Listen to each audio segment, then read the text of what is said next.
In conclusion, I would like to mention a misconception. The media says that Islam was spread by the sword. The best reply to the misconception that Islam was spread by the sword is given by the famous historian Delassie O'Leary in his book Islam at the Crossroads on page number 8. He says that history makes it clear that the legend of fanatical Muslims sweeping across the world, forcing Islam at the point of the sword, is the most fantastically absurd myth that historians have ever repeated. I would like to repeat the statement. Delassie O'Leary, in his book Islam at the Crossroad, on page number 8, he says that history makes it clear that the legend of fanatical Muslims sweeping across the world, forcing Islam at the point of the sword, is the most fantastic, absurd myth that historians have ever repeated. We Muslims, we ruled Spain for 800 years. We didn't do our job. Later on, the Christian crusaders came and they wiped out the Muslims. There was not a single Muslim who could openly give the adhan, that is a call for prayer. We Muslims, we were the lords of Arabia for 1400 years. For a few years the French came, for a few years the British came. Yet overall we Muslims, we were the lords of Arabia for 1400 years. If we wanted, we could have converted each and every non-Muslim at the point of the sword. We didn't do it.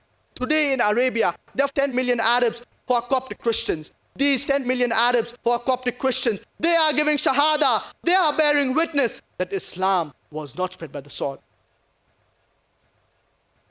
We Muslims, we ruled India for 1,000 years. India today has more than 80% non-Muslims. If we wanted, we could have converted each and every non-Muslim at the point of the sword. We didn't do it. These 80% non-Muslim Indians, they are giving shahada, they are bearing witness that Islam was not spread by the sword. Which Muslim army went to Indonesia, which has maximum number of Muslims? Which Muslim army went to Malaysia, which has more than 50% Muslims? Which Muslim army went to the east coast of Africa? Which sword? The reply is given by Thomas Carlyle in his book, Heroes and Hero Worship.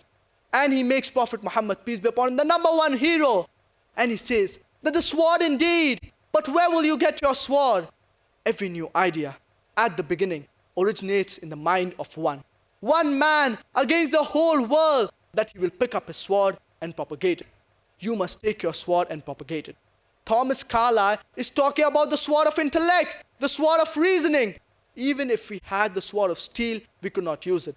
As Allah subhanahu wa ta'ala says in Surah Nahl, chapter number 16, verse number 125, "Udu'u ila sabili rabbika bil hikmah wal maw'izatil hasana wajadilhum billati hi ahsan." Invite all to the way of thy Lord with wisdom and beautiful preaching, and argue with them and reason with them in the ways that are best and most gracious.